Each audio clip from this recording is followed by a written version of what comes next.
한자리에서만 먹는 수행의 주석. 한자리에서만 먹는 수행은 여러 자리에서 먹는 것을 거절하리라. 거나 한자리에서만 먹는 수행을 받아 지니리라. 구, 이 두 선언 가운데 어느 하나로 받아 지닌다. 한자리에서만 먹는 자는 식당에 앉을 때에 장로의 자리에 앉지 않고 이 자리가 나에게 배정되겠다 라고 적당한 자리를 주시한 뒤 앉아야 한다. 만일 공양이 끝나기 전에 스승이나 은사 스님이 오면 일어나서 의무를 행할 수 있다. 그러나 삼장법사 줄라바야 장로는 말씀하셨다. 자리를 보존하거나 혹은 음식을 보존해야 한다. 이 사람은 음식을 끝내지 않은 자다. 그러므로 의무를 다 할 수는 있지만 다시 음식을 먹어서는 안 된다. 이것이 그 규정이다. 등급에 따라서 이것도 세 가지이다. 엄격하게 하는 자는 적거나 많거나 간에 그가 손을 댄 음식 이외에 다른 것을 받지 않는다. 만약에 장로께서 아무것도 드시지 않았다고 사람들이 버터, 기름 등을 가져오면 약으로는 받을 수 있지만 음식으로 받아서는 안 된다. 중간 정도로 하는 사람은 바로 속에 음식이 끝나기 전에는 더 받을 수 있다. 그는 음식이 다 했을 때 공양을 끝내는 자라 불린다. 가볍게 하는 자는 자리에서 일어나기 전까지 먹을 수 있다. 그는 물과 함께 공양을 끝내는 자다. 왜냐하면 바로를 씻을 물을 받기 전까지 먹을 수 있기 때문이다. 혹은 자리와 함께 끝내는 자다. 왜냐하면 자리에서 일어나기 전까지 먹을 수 있기 때문이다. 이 세 사람이 여러 자리에서 음식을 먹는 순간 그들의 두타행은 무너진다. 이것이 여기서 무너짐이다. 이것이 이익이다. 병이 없고 몸에 고통이 없고 몸이 가볍고 몸에 힘이 있고 행복하게 머물고 여분의 음식을 거절하여 허물을 범하지 않고 맛에 대한 가래를 없애고 소욕 등에 적합하게 생활한다. 한자리에서만 먹는 것을 좋아하는 수행자는 음식으로 인한 병을 만나지 않는다. 맛에 대한 탐욕을 버린 그는 자신의 도닦는 일을 잃지 않는다. 한 자리에서만 먹는 것은 편안한 삶의 원인이고 깨끗함과 번뇌 말살의 기쁨이 함께 하나니 마음이 청정한 수행자는 그것을 기뻐할지어다. 이것이 한자리에서만 먹는 수행에 대한 받아지님과 규정과 등급과 무너짐과 이익에 대한 설명이다.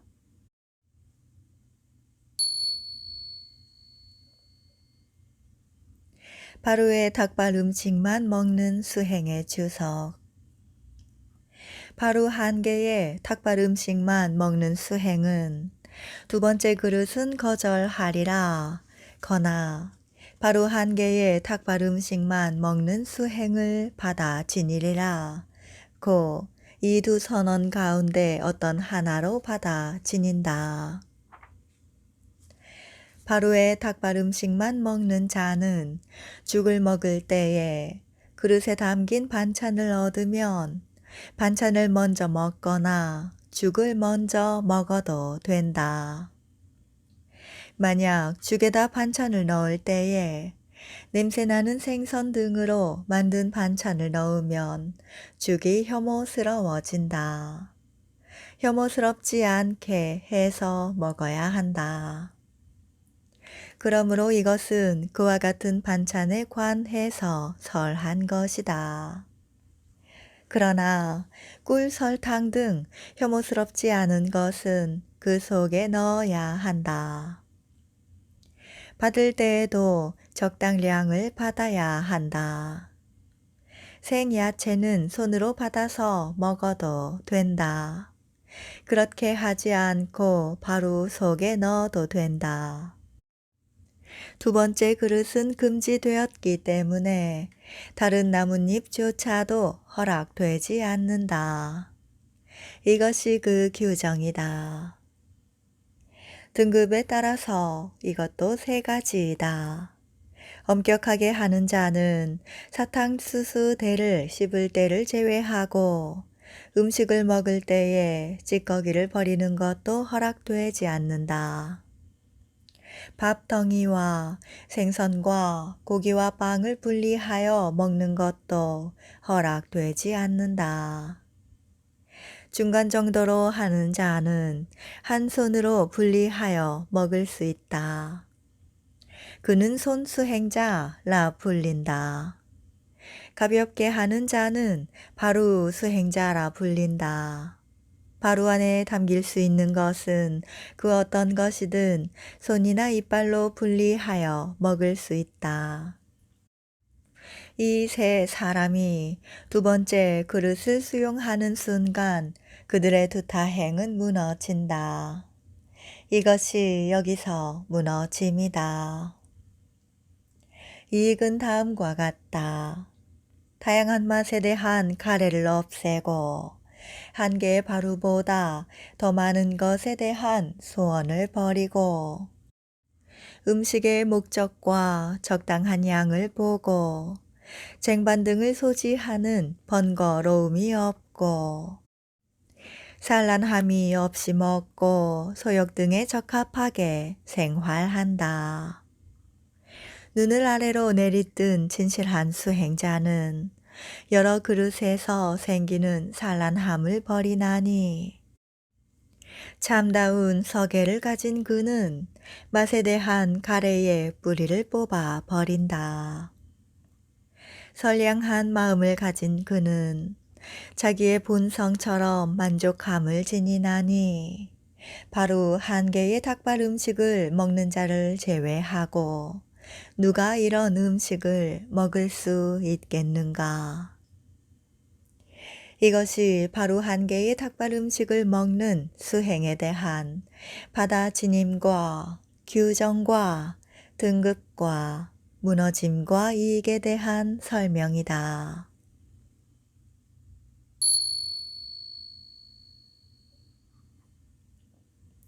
나중에 얻은 밥을 먹지 않는 수행의 주석. 나중에 얻은 밥을 먹지 않는 수행은 추가로 받은 음식을 거절하리라. 거나 나중에 얻은 밥을 먹지 않는 수행을 받아 지니리라. 고 이 두 선언 가운데 어떤 하나로 받아 지닌다. 나중에 얻은 밥을 먹지 않는 자는 음식에 만족하고 나서 다시 음식을 올리도록 하여 먹어서는 안 된다. 이것이 그 규정이다. 등급에 따라서 이것도 세 가지이다. 여기서 엄격하게 하는 자는 첫 번째 덩이에 대해서 충분하다고 거절하지 않는다. 그러나 그것을 삼킬 때에 다른 것을 거절한다. 그러므로 그가 이와 같이 충분하다고 거절했을 때 첫 번째 덩이는 삼키고 두 번째 덩이는 먹지 않는다. 중간 정도로 하는 자는 충분하다고 거절한 음식도 먹는다. 가볍게 하는 자는 자리에서 일어날 때까지 먹는다. 이 세 사람이 충분하다고 거절한 다음 음식을 올리도록 하여 먹는 순간 두타 행은 무너진다. 이것이 여기서 무너짐이다. 이익은 다음과 같다. 추가의 음식으로 인한 허물을 범함으로부터 멀어지고 과식이 없고 음식을 보관하지 않고 다시 찾는 것이 없고 소욕 등에 적합하게 생활한다. 나중에 얻은 밥을 먹지 않는 지혜로운 수행자는 다시 음식을 찾는 성가심이 없고 저장을 하지 않고 과식을 버린다. 그러므로 허물을 벗어버리고자 하는 수행자는 선석에서 찬탄하시고 지족 등의 덕을 증장시키는 이러한 두타행을 의지할지어다. 이것이 나중에 얻은 밥을 먹지 않는 수행의 바다 진임과 규정과 등급과 무너짐과 이익에 대한 설명이다.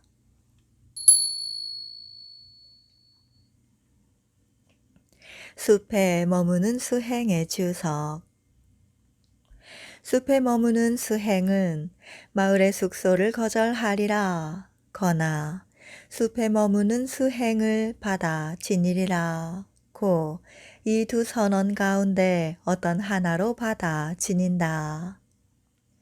그러므로 숲에 머무는 자는 마을의 숙소를 떠나 동틀 무렵 숲속에 있어야 한다. 여기서는 마을의 경계도 마을의 숙소에 포함된다. 마을이란 한 채의 집이 있거나 여러 채의 집이 있거나 담으로 둘러싸여 있거나 담으로 둘러싸여 있지 않거나 사람이 살고 있거나 사람이 살고 있지 않거나 넉 달 이상 어떤 무리들이 산 곳을 포함한다. 마을의 경계란 아누라다푸라처럼 대문의 석주가 2개가 있다면 담으로 둘러싸인 마을에 대문의 석주 사이에 서서 보통의 힘을 가진 사람이 돌을 던졌을 때 돌이 떨어진 범위까지이다. 율사들은 그 돌 던지는 것의 특징은 마치 청년들이 자기의 힘을 자랑하기 위해 팔을 펴서 돌을 던질 때처럼 던진 돌이 떨어진 곳까지 라고 말하고, 경사들은 까마귀들을 쫓아버리기 위해 던진 돌이 떨어진 곳까지 라고 말한다. 담으로 둘러싸여 있지 않은 마을의 경우 맨 끝집의 대문에 서서 부인이 대야에 물을 버렸을 때 그 물이 떨어진 곳이 집의 경계다. 그곳에서 앞서 설한 던진 돌이 떨어진 곳이 마을이고 그곳에서 다시 던진 돌이 떨어진 곳이 마을의 경계다. 율장의 가르침에 따르면 숲이란 마을과 마을의 경계를 제외한 모든 곳이 숲이다 라고 설하셨다. 논장의 가르침에 따르면 석주 밖을 나가면 모두 숲이다 라고 설하셨다. 그러나 경장의 가르침에 따르면 그것의 특징은 다음과 같다. 숲이란 500활의 거리만큼 떨어진 곳이다. 담으로 둘러싸인 마을의 경우 석주에서부터 담으로 둘러싸이지 않은 마을의 경우 처음 돌이 떨어진 곳에서부터 궁수가 당긴 활로 승원의 담까지 거리를 측정하여 확정해야 한다. 만약 승원이 담으로 둘러싸여 있지 않으면 맨 처음 숙소나 식당이나 상설집회소나 보리수나 탑전을 비록 이들이 절로부터 멀리 떨어져 있더라도 경계로 삼아 측정해야 한다고 율장의 주석서들에서 설했다. 그러나 중부 주석서에서는 마을과 승원의 경계를 생략하고 두 돌이 떨어진 곳의 사이에서 범위를 측정해야 한다고 설했다. 이것이 여기서 숲의 범위이다. 만약 마을이 가깝거나 사람들의 소리가 절에 있는 사람들에게 들리더라도 산과 강 등이 중간에 가로놓여 있어 바로 갈 수가 없고, 만약 자연적으로 접근할 수 있는 길이 있더라도 그것이 배를 이용하여 갈 수 있는 길이라면 500활의 거리라고 간주한다. 두타행을 받아 지니기 위해 마을 근처의 길을 여기저기 막아 길을 멀게 만드는 사람은 두타행을 훔치는 도둑이다. 만약 숲에 머무는 비구의 은사나 혹은 스승이 병이 나서 필요한 것을 숲속에서 얻지 못하면 그를 마을의 숙소로 모셔서 간호해야 한다. 그럴 경우에는 적절한 시간에 마을에서 나와서 두타행을 하기에 적합한 곳에서 여명을 맞아야 한다. 만약 동틀 무렵에 그들의 병이 심해지면 그들을 위해 간호해야 한다. 두타행의 청정에 개의치 않아도 된다. 이것이 그 규정이다. 등급에 따라서 이것도 세 가지이다. 엄격하게 하는 자는 항상 숲에서 여명을 맞아야 한다. 중간 정도로 하는 자는 넉 달의 안거 기간 동안에는 마을에서 머물 수 있다. 가볍게 하는 자는 겨울에도 머물 수 있다. 이 세 사람이 숲에 머무는 한정된 기간 동안 숲에서 나와 마을의 숙소에서 법문을 들을 때 비록 여명이 밝아오더라도 두타행은 무너지지 않는다. 법문을 듣고 돌아오는 도중에 여명이 밝아오더라도 무너지지 않는다. 그러나 만약 설법자가 자리를 떴음에도 불구하고 잠깐 동안 누웠다가 떠나리라 생각하면서 잠이 든 사이 여명을 맞거나 자신의 선택에 따라 마을의 숙소에서 여명을 맞으면 두타행은 무너진다. 이것이 여기서 무너짐이다. 이익은 다음과 같다. 숲에 머무는 비구는 숲의 인식을 마음에 잡돌이 할 때 아직 얻지 못한 삼매를 증득할 수 있고 이미 얻은 삼매를 보호할 수 있다. 스승께서 그를 기뻐하신다. 이처럼 말씀하셨다. 낙이 따여 나는 비구가 숲에 머무는 것을 기뻐한다. 그가 멀리 떨어진 숙소에 머물 때 부적절한 형상 등에 의해 그의 마음이 흔들리지 않는다. 두려움을 버리고 생명에 대한 집착을 버리고 한거에서 오는 행복의 맛을 감상하고 분소위를 입는 수행 등이 그에게 어울린다. 한적한 곳에 머물고 홀로 머물고 멀리 떨어진 숙소를 기뻐하는 비구는 숲속에 머물러서 구세주의 마음을 기쁘게 한다.